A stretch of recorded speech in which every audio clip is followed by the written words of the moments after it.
Hey, Disney cruisers, and welcome back to the DCL community where we are here to help you plan, prepare for, and get excited for your Disney cruise. You guys know me. I'm Rebecca, your host and admin of the DCL community. And today we're doing a deep dive into these European itineraries, these fresh, hot off the press. Some haven't even been released to everybody yet.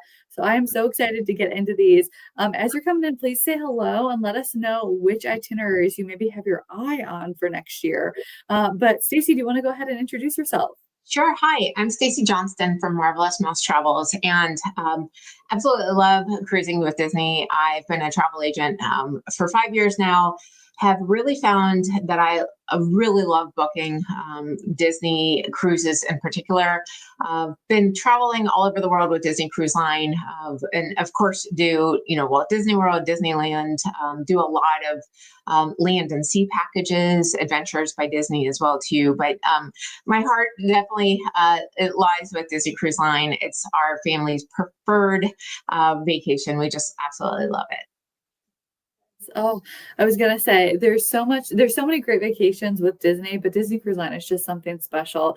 And if you are ready to book your cruise, whether you're looking for vacations for this summer or heck, even this spring break, if you need a last minute trip or you're looking ahead to next summer, reach out to Stacy. She is here to help you. Her planning services are actually free for you to utilize. So let her be that resource in your planning so that you can just sit back, relax, and enjoy Europe.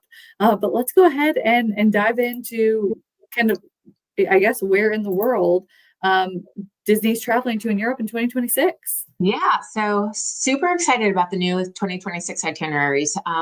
For any of you that have maybe seen some of my prior DCL live events, we do a lot of cruising internationally, particularly in Europe. We've just loved it. It's a great way to experience these various cultures, history.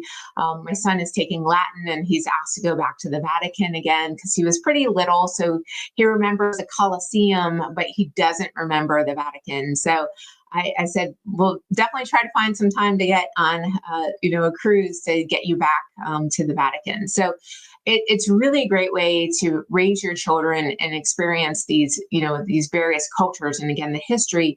But what I really like is the fact that then you come back after an amazing excursion and you still have that Disney Cruise Line experience. So you have the wonderful rotational dining and then those amazing Broadway shows, family trivia. We are always, the Johnstons, I have two older girls, so we always do the music trivia. And then Nick has honestly grown up in the kids clubs from It's a Small World. Now he's in the Edge.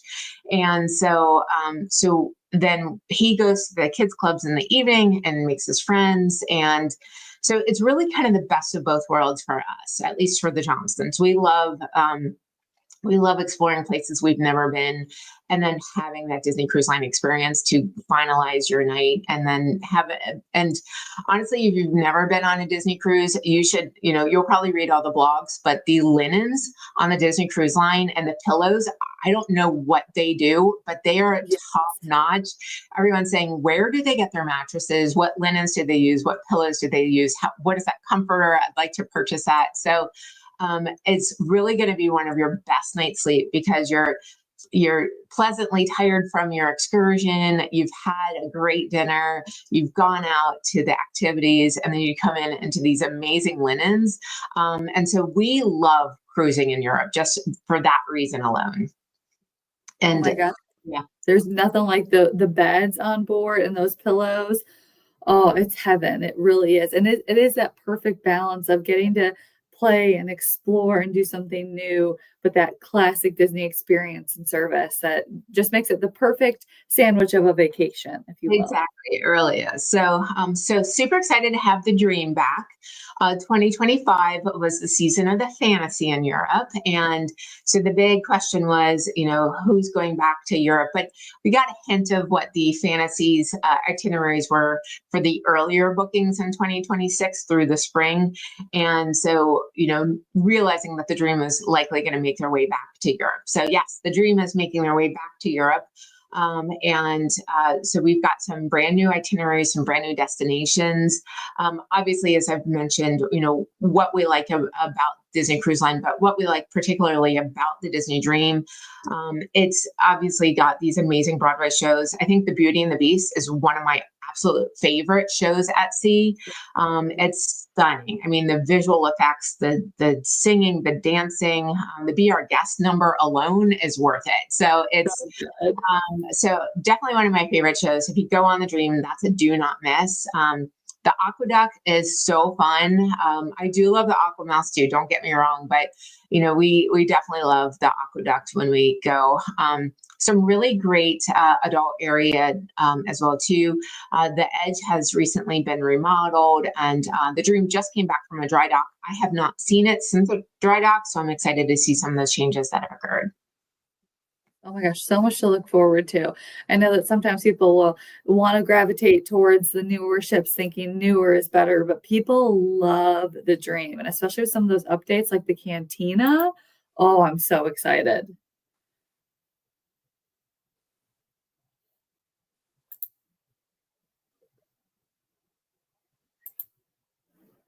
Did I freeze? Oh no, did I freeze? Or is it? There we go. You're back. Oh, hello. Okay, sorry. Sorry. It is raining cats and dogs here, so I apologize for the break there. But you keep going. Don't let me interrupt.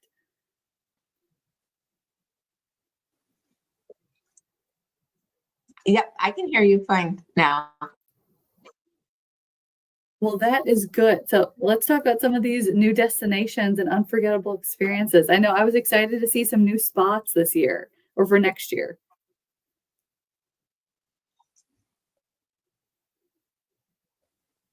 Well, I will keep going in case people can hear me.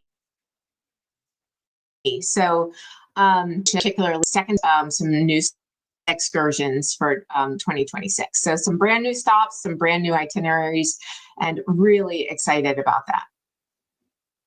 Yes, I am too. So let's start in the Mediterranean.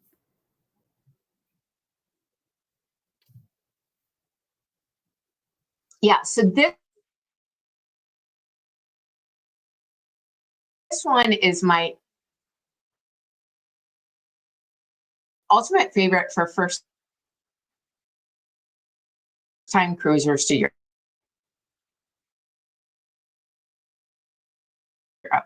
I call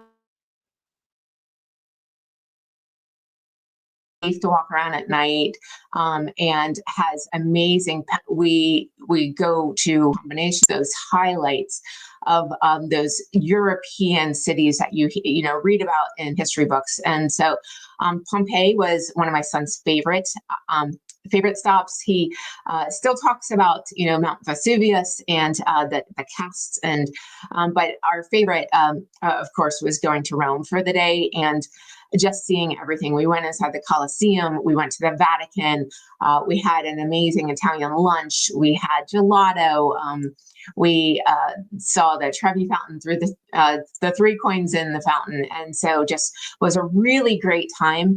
I booked this a lot for families with younger kids, because they can relate to the Colosseum, they can relate to the Leaning Tower of Pisa. They've seen these pictures before in movies or in young children's books, and so and these ports are pretty easy to navigate and get to, and they do have activities that can be geared towards younger kids. So I booked this one a lot for first-time European travelers and for any of my European travelers with younger kids. That. And we're getting a question from Nicole. How's the weather in Europe at this time? Does it get super hot like in the Caribbean, or should I expect cooler temps? Probably depends on where, right? Yeah, it's going to be warm. It's not going to be as hot as the Caribbean. But one thing to note about Europe is they're very particular about their dress. They do tend to dress a little dressier than we do in like America, definitely in the Caribbean. And you also, if you're going to go in any cathedrals, not to wear like spaghetti straps. So most will go with like a slight off the shoulder shirt and like a skirt to these ports. So if you dress kind of in a light layer, you should be fine. Obviously, wearing sunscreen, that kind of thing is also important, but it's not so unbearable that you'll regret going. So it's warm during the day, but in the evenings will still cool down in the evenings a little bit. Yeah, it's perfect balance if you ask me. And what about the British Isles? Yeah, so I love this itinerary. And so, this is one that I don't get a lot of bookings for from children with families with school age children, just because it is the first week of September. I love the British Isles cruises. The weather is perfect. You go to Edinburgh and Glasgow. I love Cork, Ireland. I just think that Ireland is one of definitely the most prettiest places I've ever seen. It's like the most green. When they talk about the green of Ireland, it truly is that green. And then, you have this kind of this mixture of old and new in Ireland. So that's very cool. Obviously going to Stonehenge is very cool as well too. And then I really like, I'm a huge Beatles fan. So my dream, I haven't gone to Liverpool yet, but it is definitely on one of my bucket list places to go. But there are, if you are not into the Beatles, there are definitely other excursions that you can do in Liverpool. But what I really like is the fact that you're in and out of Southampton. So I love London. My kids love London. We did the Adventures by Disney with London. And that's one thing to talk about is both in Southampton and in Barcelona, they have an Adventures by Disney that is planned around these cruises. So usually either at the beginning of a cruise or at the end of the cruise, you can add on 2 nights to extend your vacation and have that kind of that taste of Adventures by Disney. And so I have several clients that do that. So they couple this in kind of a land and sea European version is an Adventures by Disney, either right before the cruise or right after the cruise. So instead of having a 7-night vacation, you now have a 9-night vacation with that Adventures by Disney built into that. So that's one thing that I really love about this cruise in particular is I love the Southampton ports. I was going to say, if you are curious about that Adventures by Disney, we did a event. It's up on the DCL community YouTube page. Definitely go check that out, because when you hear some of the things that Stacey's family got to do, that you can't, it's not just like open to the public. You can't just walk in and do this. It sounds incredible. And we have a question here asking about which airport do you fly into? So you'll fly into London. So depending on the city, depending on direct flights or connections, it might be Heathrow or Gatwick, but most people fly into Heathrow is what I find. And then as with Disney in the US, so at Port Canaveral, you have your certain hotels where you will get Disney Cruise Line transfers. We can do that as well too. So we can have you book at a Disney Cruise Line preferred hotel, and then do the transfers with Disney Cruise Line. Now, that being said, one thing about Europe is if you have a larger family, a lot of the hotels only sleep 2 to 3 people. So if you are 4 to 5 people, that puts you into 2 rooms. That gets a little bit more costly. So I may recommend looking at other non-Disney options to keep to keep it a little bit more cost effective, and then looking at other transfer options. So one transfer option that I really like, if you're not trying to get back in time for, say, a flight, is if transferring from Southampton, stopping by Stonehenge and Windsor Castle, and then heading back to London, and then spending the night in London, and then flying home the same day. So that's one of the excursions I've booked before. It's a transfer with some built-in excursions on the way back to London. Love that. Okay, so you can help with hotel, whether it's through Disney or not. You can help with flights and transfers and all that, and the cruise. Yeah. That is incredible. And yes, I definitely vote for this one. Anytime I can get to England is a good time. But the Mediterranean too, oh my gosh, my happy place. Yeah, so this one's highlighted. I really want to highlight the Greek Isles on this one. So, of course, Santorini, absolutely beautiful, Chania, Mykonos, and then this one hits Pompeii. Why I think this is a great one for first-time cruisers, or for those that have kind of been to a lot of the normal, quote unquote, Rome and Paris, and they really want to do something different. So I really like this one for that, and that you're going to those Greek Isles. The Greek Isles, the weather is going to be perfect there. And so because they are more of an island type of approach, the nice sea winds are coming in. And a lot of the excursions on this one are going to be, we could do like cooking classes or bike rides through town. And, I book a lot of private tours versus small group tours that are actually outside of Disney. About half of the excursions that my clients end up doing are through Disney, and then about half are not. So for instance, coming back to Rome, at least at this point in time, they don't offer any excursions that go inside the Colosseum. So if you really want to go inside the Colosseum, then I have a list of vendors that we work with, and that allow for that more personalized experience where you can go inside the Colosseum. So same thing here. Some of my small group tours will take you to, there's different windmills that you can go to in some of these islands. And like I said, some amazing cooking classes. That's a lot of fun too. Gosh, yes, cooking classes in any of these ports would be incredible. And we have a question: do the Mediterranean itineraries have rougher seas than the Caribbean? I find that it's actually pretty calm, and mostly because once you get to these destinations, they're very close together, and so you are just kind of going at a much slower pace than we do, say, like with the Eastern Caribbean. We have to kind of book pretty quickly to get that further south, the southeast, and then from the two islands for the ports, that's a smaller distance, so they go pretty slow. But on these Mediterranean ones, the seas are usually pretty calm, and I find that again, because the ports are so close, we're going pretty slow, so you're not quite feeling some of the movement. It was really interesting in our trip last year, when we were going through the Straits of Gibraltar. So this is where the tip of Africa and the bottom of Europe are only 13 miles apart. So you can stand on on the deck and see both Africa and Europe at the same time. The water was so calm and it was so foggy. They were blowing the foghorn, and so I'd never heard the foghorn. Besides, of course, when we leave and then we hear the amazing songs. But every 2 minutes they blew the foghorn until we got through the Straits of Gibraltar. So that was an interesting experience. But the water was like glass, and so I had really never seen a cruise ship, a cruise where that water was just so flat like that.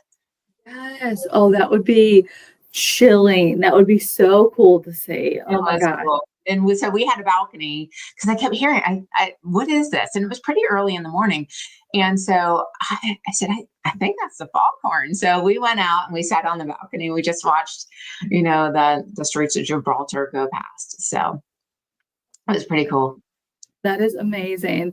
And Keely is asking, or maybe it's Kylie, my apologies, is asking, oh, this is a good question. And I feel like this is something that there's a lot of speculation about. I've heard that they'll leave you behind if you book an excursion outside of Disney. Is that true? Do you find that?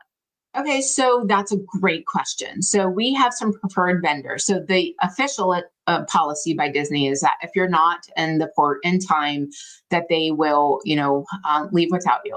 However, that being said, I do have a preferred vendor that guarantees the return to ship on time, to the tune of, should you miss the boat, they will actually fly you to your next destination and give each person $1,000. And so they are investing in the fact that they work so closely with the cruise ships that they time their excursions in such a way that they make sure that you're back.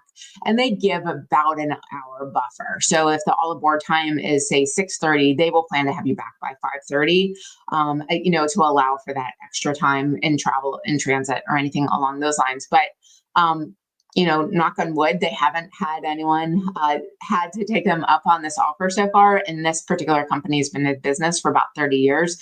So they definitely stand behind their word. Love that. And another excursion question, are they cheaper when you book through Disney or through yourself?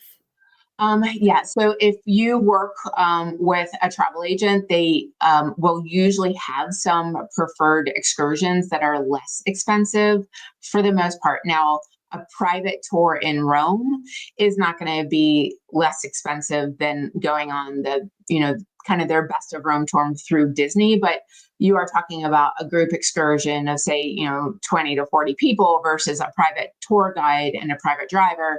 So you are paying more for some of the private excursions, but they do offer small group excursions for typically a little less than what the Disney excursions are for, but some Disney excursions are worth it. So some are kind of geared towards, like, if you have a family with young children and they have a signature event, I think I mentioned on our Alaska cruise, going through the scavenger hunt that was geared towards children, and we gathered up and everyone walked away with the plushies that you were hunting for, and then we ended our experience with Code of the Bear, a meet and greet. So like a private meet and greet with with the character. So you're paying an extra premium for that Disney experience. But for some of the European ones where it's honestly just kind of a group tour of a city, that we may find a better option through some of my other preferred vendors. Absolutely. And I would say, Stacey's a mom. She knows all about budgeting and making vacations work. So I would say reach out to her, have that conversation and see what works for your family. Because I've definitely done some of the private ones. And at first you're like, oh, this is more expensive, but it was worth every penny to be able to go at our own pace, to take bathroom breaks when we wanted to. I mean, it was great. So I would definitely reach out to Stacey, and I'm going to get her contact information back on screen for everybody as well. But let's keep rocking and rolling. These questions are great, guys. Keep them coming. All right. So this one is what I really like about this one. This is the one that we booked. So we got deck 9, the connecting aft balconies. Super excited. So we had been to most of these other locations. And so these were places we had never been besides Rome. We'd been to Rome. So really going to some of these different cool places. So you're going to, of course, you got Mykonos there and Chania, but we've got Croatia and Corfu, Greece. So have never been there, and Malta. I'm really excited about that. And so what I like is this starts and stops in Rome. Again, my son was asking about going back to the Vatican. And so, now that he's older, he's more likely to remember some of these amazing, Roman experiences. So spending more time in Rome, I think, is going to be fun for our family. We'll start with that excursion. Oh, and Rome does have an Adventures by Disney as well, too. So you can add that on to this one as well, too. So having that land-based Rome experience coupled with the cruise, I think is one reason why we're excited about this, but also just seeing different countries that we've never been to. I'm trying to get my kids to check off as many countries as they can before they fly the coop, so to speak, and go off on their own. So of course, by then they'll probably bring their spouses along as well, too. I was going to say, maybe then they can bring you on the cruises instead, right? That's the dream. Yeah. Well, oh, go ahead. I forgot to mention that all of the prices are for a family of 4. That's an important detail. So these are for a family of 4. So, obviously I'm a family of 5. So we decided to book 2 staterooms, and I happen to have 2 placeholders. So we did the 2 staterooms that were connecting, but I have other configurations. We were considering an interior and a veranda. And then we decided to go ahead and splurge and just do the 2 connecting veranda rooms. Yeah, so there's different ways to work it if you're a family of 5, and Stacey knows all the tricks to that, because not all staterooms can accommodate 5, but there are ways to work around it. Lots of people saying thank you for this. Oh, and someone's asking, is a Disney cruise an adventure by Disney? So Adventures by Disney is a different company within the parent Disney Disney arm of their travel company. So Adventure by Disney has land-based tours, and then they have what are called escapes. So these three, 2 and 3 night mini land tours are called escapes, and they're meant to be coupled with cruises. So they put them either the before or after Disney cruises, and also the Adventure by Disney river cruises. So they have a Paris escape that can be coupled with their Seine river cruise, and so it's a separate. It's kind of a separate feel. This is more about kind of entertainment. When you're on Disney, you're the character meet and greets and the bingo nights and the Broadway shows. Adventures by Disney is more about immersing yourself in the culture and the experiences of that culture. So each Adventure by Disney has 2 tour guides. One is a US based Disney employee, and one is a Disney employee also, but is based from that country. So we had someone from England guide us through his hometown of London and give us the experiences of what it was like growing up in London and doing some storytelling. But they also, because it's Disney, they have that little special something that you pay for. So with the London Adventures by Disney, we show up at the British pub and they reserve the top floor for us, and we're all kind of just sitting around. And then Sherlock Holmes shows up and basically has set up like a little mini escape room with clues. And so, and my son was his assistant, Watson. So Nick was walking around with his magnifying glass. And anyway, so it was very cool. So that's where it takes that Disney-esque experience, but adds it to a more kind of a cultural storytelling type of element. So, but what I like is doing an Adventures by Disney and a Disney cruise is kind of the best of both worlds. Yes, so true. And if you're making the trip to fly, especially from the US all the way to Europe, this is such a great way to maximize your time in a country. And if you're thinking about doing that same thing in Singapore, I know we did a whole video on things to do in Singapore, which is, I'm so excited that that's going to be a new port for Disney. Do we have Adventures by Disney in Asia? They have Adventures by Disney in Sydney right now. I have not seen that being announced for Singapore quite yet. I would totally sign up for it. As you know, I love Singapore, and my kids are so excited to go to Singapore. But at this point in time, I have not seen them announce one, but I'm definitely going to keep my eyes open for that. Yes, if you want more information on Adventures by Disney or Disney Cruise Line or Disneyland or World, definitely reach out to Stacey. But let's get back to Europe. And this 12, oh my gosh, this 12 night looks incredible. So this looks amazing. And so, of course, what I like about this is it's considered a one-way cruise. So you start in Rome, you end in Barcelona. So you can add those days on in Rome, really experience Rome. You can end in Barcelona, take a couple of days there in Barcelona. But then we stop in Sicily and we go to a couple of different stops in Greece. This one has Athens, so going to there to the Acropolis and seeing that. And then we go to Malta and then ending in Spain. So really excited about this one.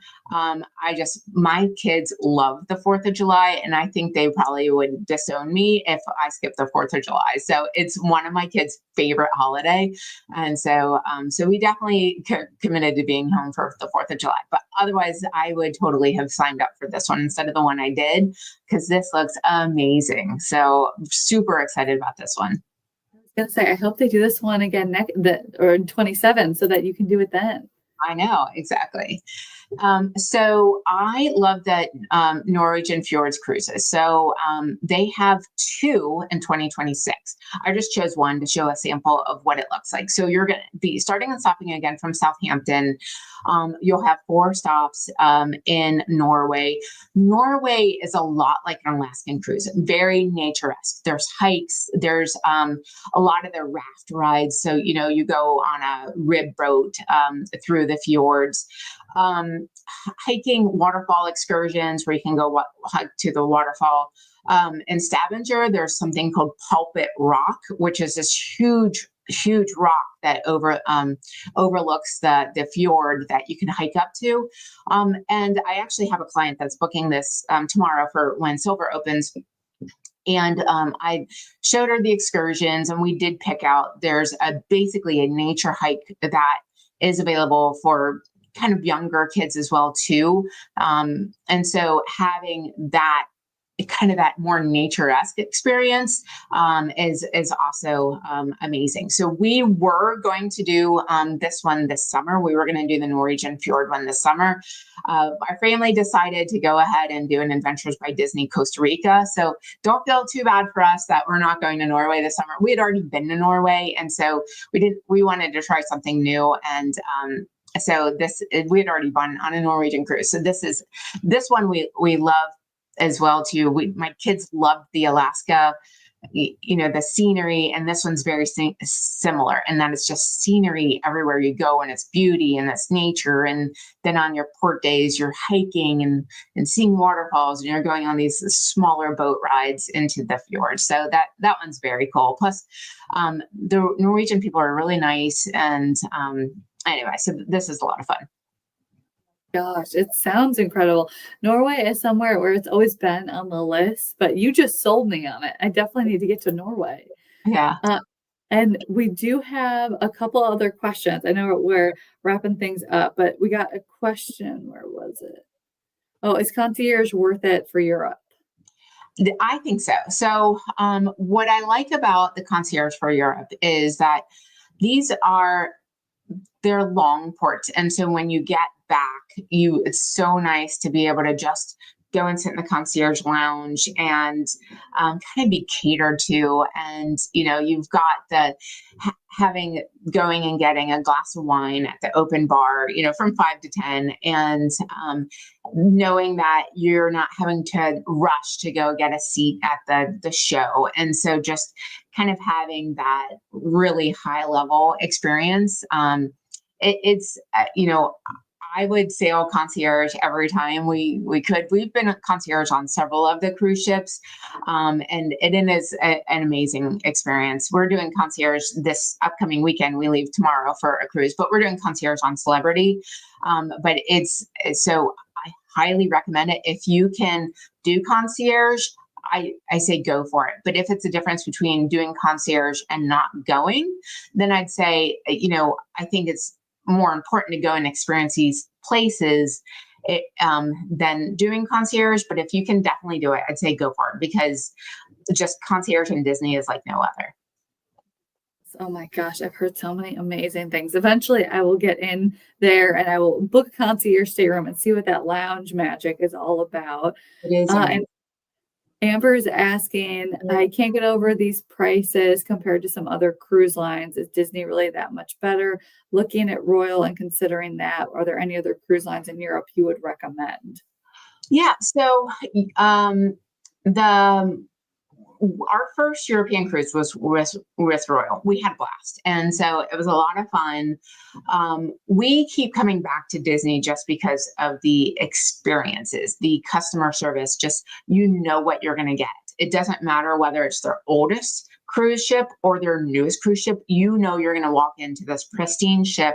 You're going to have an amazing dining experience. The customer service is going to be amazing, and the excursions are going to be great. That being said, again, if it's the difference between going to Europe on a cruise and not going, I can definitely help make some recommendations of which of the Royal Caribbean ships I would choose for you, because not all ships are created equal, so to speak. Norwegian Cruise Line has a brand new ship that they've stationed as being their their European ship as well too. I have a lot of clients that prefer Celebrity. It's got some of that kind of higher end customer service that we're used to with Disney Cruise Line. It's, in the same parent company as Royal Caribbean. So it really just kind of depends on your size family, how old your children are, what your budget is, what your itinerary. So I have a client that his son is really into ancient Greek mythology and the ancient ruins. and so wanted to go to some amazing places in Greece. But the only place that was going to Crete this summer was Norwegian Cruise Line. But fortunately, it was on one of their brand new ships. And so they're doing a 10-night Greek Isle tour and with a stop in Crete. And then we're going to do that excursion that's focusing on that particular palace that he wants to go see, and then building in some pre-cruise kind of historical day, private day trips to go to some of these. They're called Mycenae, and so just some of these ancient ruins that I've never really had anyone ask about before. So arranging this for them has been a lot of fun. I was going to say, there's no one size fits all. I'm seeing somebody else is asking the question of can't decide between Alaska or Europe for next summer. And it depends on you and your family, right? I would say reach out to Stacey and have a conversation. Yeah. And we haven't regretted a single cruise we've been on. So it's, one thing we realize is we're not going to be able to go everywhere. So trying to prioritize where you want to go is really important. And then realizing, hey, that's what placeholders are for. And so, so really trying to find what's going to meet your needs. Do you like adventure? Do you want hiking? Do you want, let's talk about a Norwegian fjord versus an Alaskan cruise. Do you want history? Do you want, cooking lessons in Italy, so let's talk through what a Mediterranean cruise would look like for you. So it really just kind of depends. There really is no one size fits all. I have booked a variety of cruises on a variety of different cruise lines, everything from, for Europe specifically, everything from Holland America to Princess to Celebrity and beyond. So, and some of the smaller kind of more luxury, like the Silver Seas and those type of things as well too. So it really just kind of depends on you, what you're interested in, what your family likes to do. Are you a couple? Do you have young kids? And then I can help you kind of price out your different options, and then we'll help you choose the right one for you. I love that. And I know you said that you're booked for next summer, and you're actively helping people book for this next batch of itineraries that are actively being released. So if you have your eyes on an itinerary or you're thinking about planning, why should you book now or when itineraries open up next week instead of maybe hanging tight for a little bit longer? Yeah, great question. So, the European itineraries don't tend to go on sale very often. Last year, the repositioning from Barcelona to Southampton was the only one that was, on one of their sales. That one is not as frequently requested because it doesn't hit some of the key highlights. It doesn't go to Rome. It does, it starts in Barcelona, which is cool, and of course ends in Southampton, which is cool. So it doesn't go through the Greek Isles or, obviously into the Northern Europe. So, so with that being said, since a majority of these aren't going to go on sale, the best time to book is when it first opens. I had a client that was now a different itinerary, but was requesting the Treasure. They were this was in March. They quoted in March.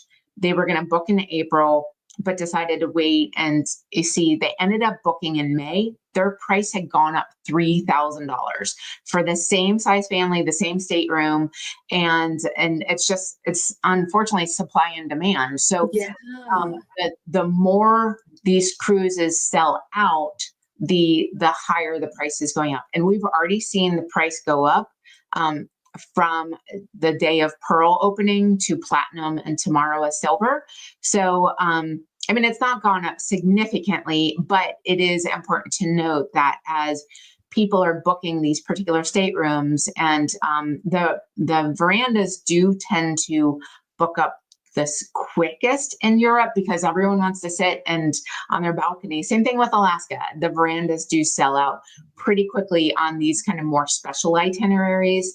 And so if you're interested in a veranda, well, really any, but definitely if you're interested in a veranda, I say book now.